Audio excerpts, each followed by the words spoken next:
Okay, so we're given an equation that root 2 all to the power n is equal to k root 2. Find k when n is equal to 7. So we've got root 2, and we want to raise it to the power of 7. How can I write that as some number times by root 2? Well, let's think about this. We've got root 2 to the power 1 is just root 2. Root 2 squared is going to be root 2 times root 2. It's going to be 2. Root 2 cubed is then me just multiplying by root 2 again. So I'm going to get 2 root 2. Root 2 to the 4 is going to be me multiplying by root 2 again. I'm going to get 4. I'm just going to proceed this way. Root 2 to the 5 is going to be 4 root 2. Root 2 to the 6 is going to be times by root 2 again. That's going to be 4 times 2. It's going to be 8. So finally, root 2 to the 7, I just times by root 2 again. I'm going to get 8 root 2. And so my value of k is equal to 8. Now that's quite a long method. You could have done it quicker if you wrote root 2 to the 7. If you recognize that you could write this as root 2 to the 6 times root 2, because if I have an even power, I know I'm going to get a nice integer here. You could even then write this potentially as 2 to the power of a half to the power of 6 times root 2, and that's going to become 2 cubed when you use your rules of powers. 2 cubed is 8, and so I'm going to get 8 root 2. Just a different way of doing it, but rather than this longer method, but both are fine. Okay, find n when k is 64. So now I've got 64 root 2, and it wants me to write it as all to root 2 to the power of something. Right, this is going to be a similar kind of thing. My suggestion is to break it down into little bits. So we can write 64 as 8 squared.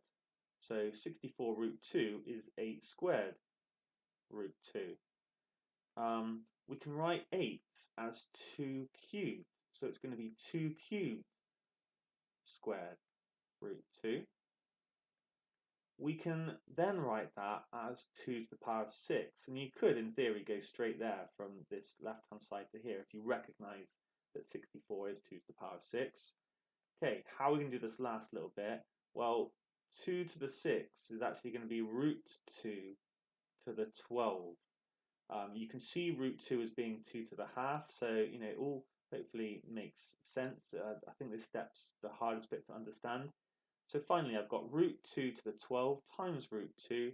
That's going to be root 2 to the 13. So our answer is 13.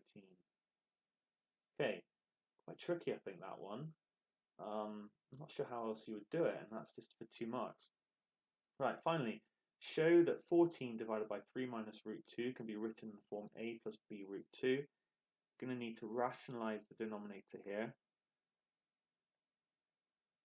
So we times top and bottom by 3 plus root 2, because that will basically sort out the denominator. Let's see, 14, 3 plus. Okay, because now I can put brackets around these, and I'm going to do 3 times 3, which is 9. Then I'm going to do 3 times root 2, but that's going to be cancelled by minus root 2 times 3. They are the same thing, but just with opposite signs. So I'm not actually going to write them in here. But finally, the last bit of my crab, I would do minus root 2 times root 2, which is going to give me minus 2. I'm nearly there. This is 14 times 3 plus root 2 divided by 7. And this is going to cancel down to, okay, I need a bit more space. It's going to be 2 bracket 3 plus root 2. But it doesn't want me to leave it like this. I need to expand my bracket now. So I'm going to get 6 plus 2 root 2.